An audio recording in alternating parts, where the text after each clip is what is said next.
Halo, buat semua penggemar kebun dan bercocok tanam.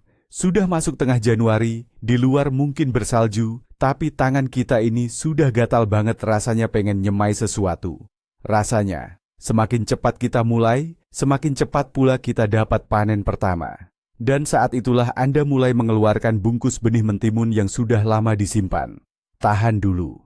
Nah, di momen krusial inilah Anda berisiko membuat kesalahan besar di bulan Januari yang bisa merusak semua upaya keras Anda. Hari ini kita akan bahas, kenapa menanam bibit mentimun di bulan Januari itu hampir bisa dibilang kegagalan yang terjamin. Dan saya janji, setelah menonton video ini sampai habis, Anda akan tahu persis kapan waktu yang tepat agar benih Anda masuk ke tanah untuk mendapatkan panen yang melimpah. Jujur saja, keinginan untuk menanam mentimun lebih awal itu sangat bisa dimaklumi. Kita semua pasti kangen banget sama mentimun segar, renyah dan wangi yang langsung dipetik dari kebun. Secara psikologis, kita merasa start lebih awal akan memberi kita keuntungan, dan kita bisa menikmati hasil panen si hijau kita di bulan Mei. Produsen benih juga ikut memanaskan situasi ini dengan merilis hibrida cepat panen yang baru dan terus baru. Tapi mentimun adalah tanaman dengan persyaratan yang sangat spesifik. Berbeda dengan cabai atau terong yang memang memiliki masa vegetatif sangat panjang, mentimun tidak bisa mentoleransi ketergesa-gesaan. Berusaha mendahului alam dalam kasus ini justru akan memberikan hasil yang sebaliknya. Dan sekarang kita akan bahas langkah demi langkah, mengapa hal ini bisa terjadi. Jadi, alasan pertama, dan yang paling utama, mengapa menanam timun di bulan Januari hampir pasti akan gagal total, adalah karena kekurangan cahaya yang sangat parah. Mentimun memang merupakan tanaman hari pendek, namun ia sangat membutuhkan cahaya. Agar bisa berkembang secara normal, memiliki batang yang kokoh, dan daun yang sehat, ia membutuhkan intensitas cahaya yang tinggi dan berlangsung lama. Di bulan Januari, meskipun matahari kadang muncul, posisinya sangat rendah di atas cakrawala. Sinar matahari saat itu lemah, menyebar, dan tidak mampu memberikan energi yang sangat vital bagi tanaman muda. Bahkan di ambang jendela paling cerah sekalipun, misalnya yang menghadap selatan, bibit Anda akan mengalami apa yang disebut kelaparan cahaya yang parah. Kondisi ini tidak hanya sekadar memperlambat pertumbuhannya, melainkan akan memicu proses negatif yang tidak bisa diubah kembali. Dan proses inilah yang akan kita bahas selanjutnya. Mari kita lihat datanya. Di wilayah beriklim sedang, saat bulan Januari, lama waktu penyinaran matahari hanya sekitar 7-8 jam saja. Padahal, untuk fotosintesis penuh dan perkembangan optimal bibit timun, mereka butuh minimal 12 jam cahaya. Bahkan lebih bagus lagi jika mendapat 14 hingga 16 jam cahaya terang. Bisa dibayangkan perbedaannya. Ini adalah defisit cahaya hampir 2 kali lipat. Dalam kondisi seperti ini, tanaman secara naluriah akan berusaha keras untuk bertahan hidup. Ia mulai memanjang, mencari sumber cahaya sekecil apapun. Semua sumber daya dan energinya habis terpakai, bukan untuk memperkuat akar atau mempertebal batang, melainkan hanya untuk fokus tumbuh ke atas. Hasilnya, kita mendapatkan pemandangan yang menyedihkan itu. Batang yang panjang, kurus, pucat, dengan hanya sepasang daun kecil di ujungnya. Banyak yang mungkin akan langsung menyela. Tapi, bagaimana dengan lampu tumbuh? Sepertinya ini adalah solusi sempurna untuk semua masalah. Tinggal nyalakan lampu dan jadilah matahari buatan. Namun, di sini pun ada beberapa kendala tersembunyi yang perlu diwaspadai. Pertama, lampu tumbuh yang murah dan biasa dipakai di rumah seringkali memiliki spektrum cahaya yang tidak lengkap atau daya yang kurang memadai. Lampu jenis ini hanya bisa sedikit membantu bibit, tapi tidak akan bisa sepenuhnya mengganti sinar matahari, apalagi untuk tanaman yang perawatannya menuntut, seperti mentimun. Kedua, bahkan lampu profesional yang mahal pun harus digunakan dengan benar. Anda harus menjaga jarak yang ideal dari tanaman dan menerapkan jadwal penyinaran yang sangat ketat. Sedikit saja kesalahan akan berakibat fatal. Daun bisa terbakar, atau tanaman malah tetap memanjang. Intinya, lampu tumbuh adalah alat yang bagus, namun bukan tongkat ajaib. Apalagi jika kita menghadapi kekurangan total cahaya alami di tengah musim dingin. Musuh utama bibit muda yang Anda tanam di awal musim seringkali tersembunyi, padahal ada tepat di ambang jendela Anda. Musuh itu adalah hawa dingin. Udara dingin selalu merembes dari jendela, bahkan yang paling modern dan terbuat dari plastik sekalipun. Tanah di dalam wadah tanam di ambang jendela semacam ini akan mengalami pendinginan berlebihan, terutama saat malam hari. Bagi tanaman yang menyukai panas seperti mentimun, yang akarnya idealnya butuh suhu 22 hingga 25 derajat Celcius, ini adalah stres yang sangat berat. Ketika tanah dingin, sistem akar hampir berhenti berfungsi. Akar tidak bisa menyerap air dan nutrisi dengan baik. Akibatnya, pertumbuhan tanaman akan terhenti, bahkan membuatnya rentan terhadap penyakit. Belum lagi, jika ada angin sepoi-sepoi atau angin kencang saat Anda membuka ventilasi, bibit-bibit rapuh ini bisa mati hanya dalam hitungan menit. Menciptakan iklim mikro yang ideal di ambang jendela pada bulan Januari bisa dibilang hampir mustahil. Sekarang, mari kita bahas lebih detail mengenai dampak utama dari semua masalah yang sudah kita sebutkan, yaitu etiolasi atau pertumbuhan bibit yang memanjang. Saat mentimun kekurangan cahaya, ia akan aktif memproduksi hormon pertumbuhan yang bertugas memicu pemanjangan batang. Sel-sel pada batang memang membelah dengan cepat, tapi sayangnya, mereka tidak sempat membentuk massa atau kekuatan yang memadai. Alhasil, ruas-ruas batang, yaitu jarak antar daun, menjadi sangat panjang. Batangnya tidak lagi terlihat kokoh dan hijau, melainkan kurus seperti benang, pucat, dan berair. Tanaman yang seperti ini tidak mampu menopang beratnya sendiri. Ia akan roboh dan melengkung. Secara visual memang terlihat seolah-olah bibit tumbuh sangat cepat. Padahal, ini adalah pertumbuhan abnormal dan tidak sehat. Ini merupakan indikasi adanya stres berat dan gangguan pada seluruh proses fisiologis tanaman. Batang yang terlihat menjulang tinggi ini hanyalah puncak dari gunung es. Masalah sebenarnya tersembunyi di dalam media tanam. Seluruh energi tanaman dialihkan untuk tumbuh ke atas, mengejar cahaya di permukaan, sehingga tidak ada lagi tenaga yang tersisa untuk membangun sistem perakaran yang kuat. Bibit yang memanjang akan memiliki sistem akar yang selalu lemah, dangkal, dan kurang berkembang. Akibatnya, akar tidak mampu menyerap nutrisi dan air secara maksimal dari media tanam di pot, sehingga bagian atas tanaman kekurangan asupan. Ini menciptakan lingkaran setan. Semakin tinggi batangnya tumbuh dan menuntut lebih banyak sumber daya, semakin tidak mampu pula akarnya untuk menyediakannya. Sejak awal, tanaman seperti ini sudah menetapkan program untuk hasil panen yang pasti rendah. Bahkan jika tanaman ini berhasil bertahan hidup setelah dipindahkan, ia tidak akan pernah bisa mewujudkan potensi genetik maksimalnya. Bayangkan momen saat Anda memindahkan bibit. Bibit yang sehat dan kokoh seharusnya memiliki batang yang tebal, lentur, dan sistem perakaran yang sangat baik. Akar-akarnya sudah mengisi dan mengikat seluruh media tanam. Bibit seperti ini sangat mudah dipindahkan. Kita bisa memindahkannya utuh tanpa merusak sedikit pun sistem akarnya. Sekarang, mari kita lihat bibit yang dipaksakan tumbuh terlalu cepat, seperti bibit yang kita tanam sejak Januari. Batangnya panjang, kurus, dan rapuh. Batang itu mudah patah hanya karena gerakan yang sedikit ceroboh. Karena akarnya belum kuat, media tanamnya tidak terikat dan langsung hancur berantakan di tangan Anda, memutus akar-akar halus yang baru saja terbentuk. Bagi tanaman, ini adalah guncangan atau syok yang sangat besar. Tanaman akan sakit berkepanjangan, membutuhkan waktu yang sangat lama untuk beradaptasi di tempat barunya, dan pada akhirnya pertumbuhannya akan tertinggal jauh dibandingkan dengan bibit yang disemai pada waktu yang tepat. Tanaman yang lemah adalah pintu gerbang bagi berbagai infeksi. Di tanah yang terlalu basah dan dingin di dekat jendela, jamur patogen akan cepat berkembang biak, menyebabkan penyakit bibit yang paling berbahaya, penyakit rebah semai, atau sering disebut black leg. Pangkal batang tanaman di dekat permukaan tanah akan menghitam, melunak dan menipis, sehingga bibit akan langsung roboh dan mati. Sudah tidak ada harapan lagi untuk menyelamatkannya. Bibit yang etiolasi atau terlalu memanjang dan rapuh nyaris tidak memiliki imunitas. Mereka sangat rentan terhadap serangan busuk akar, embun tepung, powdery mildew, dan berbagai penyakit lainnya. Anda berisiko kehilangan semua bibit yang Anda miliki, bahkan sebelum mereka sempat dipindahkan ke lahan tanam. Dan masalahnya tidak hanya sampai di situ.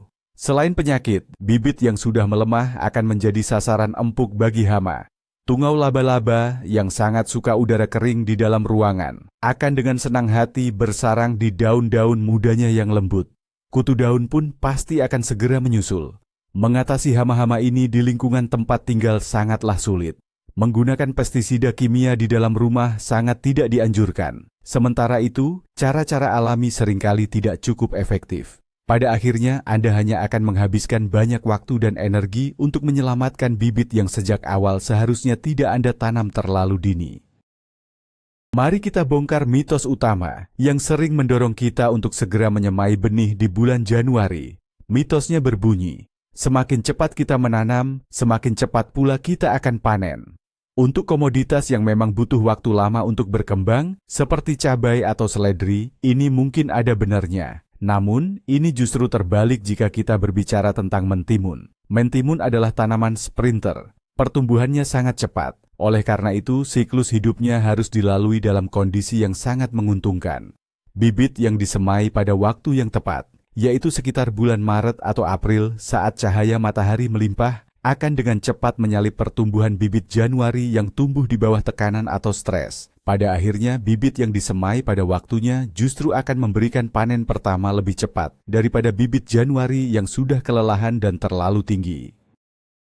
Sekarang, bayangkan saja, Anda entah bagaimana berhasil menanam bibit yang lumayan bagus di bulan Januari. Lalu datanglah bulan Maret. Bibit-bibit ini sudah besar sekali, potnya sudah terlalu sempit, dan mereka harus segera dipindahkan. Masalahnya, mau dipindahkan kemana? Di dalam rumah kaca pun, tanahnya masih dingin membeku, belum hangat. Di lahan terbuka, apalagi masih tertutup salju. Inilah yang menyebabkan ketidaksesuaian waktu yang fatal. Bibit tersebut tumbuh terlalu cepat, menjadi tua, dan sistem perakarannya mulai rusak atau mati karena terjebak dalam wadah yang sempit. Jadi, ketika tiba saatnya kondisi memungkinkan untuk menanam, yang Anda dapatkan bukanlah bibit muda yang penuh energi, melainkan tanaman tua yang sudah kelelahan dan telah melewati masa puncak pertumbuhannya. Menanam terlalu cepat tidak hanya berarti kita kehilangan potensi panen, tapi juga membuang-buang sumber daya materi yang sebenarnya berharga. Anda menghabiskan uang untuk media tanam yang bagus dan benih berkualitas yang harganya tidak murah. Anda juga memboroskan listrik untuk menyalakan lampu tumbuh atau grow light selama 24 jam non-stop. Dan yang paling penting dari semua itu, Anda menghabiskan waktu dan energi berharga yang seharusnya bisa dialokasikan untuk kegiatan yang lebih bermanfaat. Jauh lebih produktif jika Anda memanfaatkan waktu di bulan Januari untuk merencanakan penanaman dengan tenang, menyiapkan bedengan, dan memeriksa peralatan, daripada harus berjuang mati-matian menyelamatkan beberapa bibit mentimun yang sudah pasti gagal sejak awal.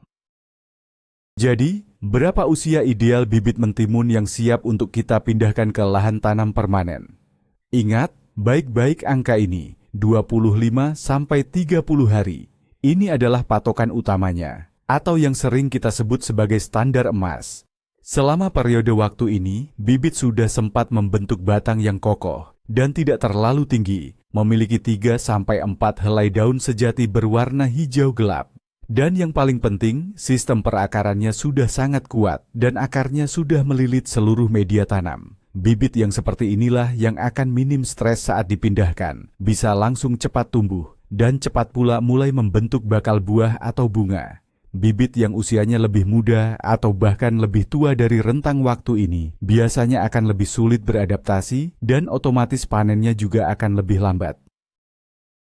Sekarang, mari kita masuk ke bagian yang paling krusial, matematika sederhana untuk menentukan kapan hari ideal Anda menyemai benih. Ambil patokan tanggal perkiraan Anda akan memindahkan bibit ke lokasi permanen. Sebagai contoh, di rumah kaca untuk wilayah beriklim sedang, ini biasanya jatuh di pertengahan bulan Mei. Dari tanggal tersebut, Anda kurangi dulu dengan yang kita sebut sebagai usia emas bibit, yaitu sekitar 25-30 hari. Itu berarti kita mundur ke pertengahan April. Setelah itu, kurangi lagi dengan waktu yang dibutuhkan benih untuk berkecambah, sekitar 3-5 hari. Jadi, kesimpulannya, waktu optimal menanam mentimun untuk rumah kaca di wilayah tersebut adalah di sekitar tanggal 10 hingga 15 April. Ingat, sama sekali bukan di bulan Januari. Formula ini terbukti selalu akurat. Tentu saja, Anda harus mempertimbangkan wilayah tempat tinggal Anda. Faktor geografis sangat menentukan keberhasilan bercocok tanam. Misalnya, jika Anda berada di wilayah yang cepat hangat, di mana tanah sudah siap ditanami sejak bulan April, maka jadwal penanaman dan penyemaian Anda bisa dimajukan. Kemungkinan besar, Anda sudah bisa memulai penanaman di akhir bulan Maret. Sebaliknya, jika Anda adalah pekebun yang tinggal di wilayah yang cuacanya lebih dingin, atau di mana udara dingin yang tak terduga masih mungkin terjadi bahkan di awal Juni, maka Anda tidak perlu terburu-buru melakukan penyemaian. Waktu yang tepat bagi Anda bisa jadi adalah akhir April atau bahkan awal Mei. Intinya, prinsip utama tetap sama. Pertama, tentukan dulu tanggal kapan Anda akan memindahkan bibit ke tanah atau kebun, baru kemudian hitung mundur untuk menemukan hari yang tepat untuk memulai penyemaian. Penting juga untuk memahami di mana lokasi penanaman bibit Anda sebenarnya. Jika di rumah kaca berpemanas, penyemaian dan penanaman dapat dilakukan lebih awal. Sementara di rumah kaca polikarbonat non-pemanas, Anda harus menunda sekitar 2 minggu, menunggu suhu tanah setidaknya mencapai 15 derajat Celcius. Menanam langsung di lahan tanam terbuka adalah opsi yang paling lambat. Ini hanya mungkin dilakukan setelah ancaman embun beku benar-benar berlalu dan suhu malam hari sudah stabil di atas 12 hingga 14 derajat. Oleh karena itu, bibit yang disiapkan untuk lahan terbuka umumnya kami semai paling akhir, bahkan seringkali baru pada bulan Mei demi mencegahnya tumbuh terlalu panjang atau terlalu tinggi. Adakah pengecualian untuk aturan ini? Ada, tapi hanya satu, dan kemungkinan besar itu tidak berlaku bagi kita. Kebanyakan, menanam mentimun di bulan Januari hanya boleh dilakukan oleh pemilik rumah kaca industri skala besar yang dipanaskan sepanjang tahun, yang dilengkapi sistem pencahayaan profesional dan kuat. Dalam kondisi seperti itu, mereka bisa menciptakan iklim mikro yang ideal bagi tanaman, yang sepenuhnya meniru suasana hari di musim panas. Namun, bagi kita pekebun biasa, yang mungkin hanya menanam bibit di ambang jendela atau di rumah kaca pekarangan kecil, menanam di bulan Januari adalah larangan mutlak atau bisa dibilang tabu. Nah, bagaimana jika Anda sudah terlanjur melihat video ini sementara bibit timun Januari yang panjang dan kurus itu sudah berdiri tegak di ambang jendela Anda? Jangan putus asa, masih ada beberapa langkah yang bisa kita lakukan. Pertama, berikan pencahayaan tambahan semaksimal mungkin. Kedua, turunkan suhu, terutama di malam hari, hingga 16 sampai 18 derajat Celcius. Ini akan sedikit memperlambat pertumbuhannya ke atas. Ketiga, saat memindahkan ke wadah tanam yang baru, coba gulung atau lingkarkan batang yang terlalu panjang itu secara hati-hati di dalam lubang tanam, lalu timbun dengan tanah. Ada kemungkinan bagian yang tertimbun tersebut akan menumbuhkan akar tambahan. Namun, bersiaplah. Hasil panen dari tanaman seperti ini kemungkinan besar akan lebih sedikit dan datangnya juga lebih lambat. Agar keinginan kuat untuk berkebun di bulan Januari tidak berujung pada kesalahan, alihkan saja energi Anda ke jalur yang tepat. Januari adalah waktu yang ideal untuk menyemai benih tanaman yang memiliki periode tumbuh yang panjang. Contohnya seperti paprika atau cabai, terong, bawang perai, dan seledri. Selain itu, di bulan Januari Anda juga bisa mulai menanam beberapa jenis bunga, misalnya eustoma atau petunia. Dengan fokus pada tanaman-tanaman ini, Anda tidak hanya akan mendapatkan hasil yang memuaskan, tetapi juga tidak akan punya waktu untuk bereksperimen sembarangan dengan mentimun. Kesabaran yang Anda tunjukkan di bulan Januari akan terbayar dengan panen melimpah di musim panas. Nah, mari kita rumuskan prinsip emas bagi para pekebun saat berhadapan dengan bibit mentimun. Jangan terburu-buru, lakukan semuanya tepat pada waktunya. Keberhasilan membudidayakan tanaman ini bukan ditentukan oleh siapa yang mulai paling awal, melainkan oleh penciptaan kondisi ideal di setiap tahap pertumbuhannya. Dan ini semua dimulai dari perhitungan waktu tanam yang tepat. Ingatlah baik-baik. Lebih baik menanam 2 minggu lebih lambat daripada menanam 1 hari terlalu cepat. Bibit muda yang kuat, sehat, dan segar yang ditanam di tanah yang hangat pasti akan memberikan hasil yang jauh lebih baik dibandingkan si tua yang stres dan terlalu panjang yang sudah dipelihara sejak jendela Januari. Jangan pernah mencoba mengakali alam, melainkan bekerjalah selaras dengannya. Sebagai penutup, bagi sebagian besar pecinta kebun, bulan Januari dan menanam bibit timun adalah 2 hal yang sangat tidak serasi. Kesalahan terbesar yang mungkin Anda lakukan adalah jika Anda menuruti rasa tidak sabar. Kurangnya cahaya, suhu yang terlalu dingin, serangan penyakit, dan batang yang memanjang adalah sebagian kecil masalah yang pasti akan Anda hadapi. Ingat rumus sederhana ini, hitung mundur sekitar 30 hingga 35 hari dari tanggal penanaman bibit di lahan. Itu akan menjadi tanggal semai ideal Anda. Pendekatan ini menjamin Anda mendapatkan bibit yang kuat, dan hasilnya, Anda akan mendapatkan panen timun renyah yang melimpah. Terima kasih banyak sudah menonton. Saya harap video ini bermanfaat bagi Anda dan bisa menghindarkan Anda dari kesalahan yang tidak perlu. Jangan lupa subscribe ke channel ini agar tidak ketinggalan rahasia berkebun lainnya dan berikan like jika Anda merasa mendapat pengetahuan baru. Sekarang saya punya pertanyaan untuk Anda. Apakah Anda pernah mengalami masalah bibit timun yang terlalu besar sebelum waktunya ditanam? Silakan bagikan pengalaman Anda di kolom komentar. Saya sangat tertarik untuk membacanya.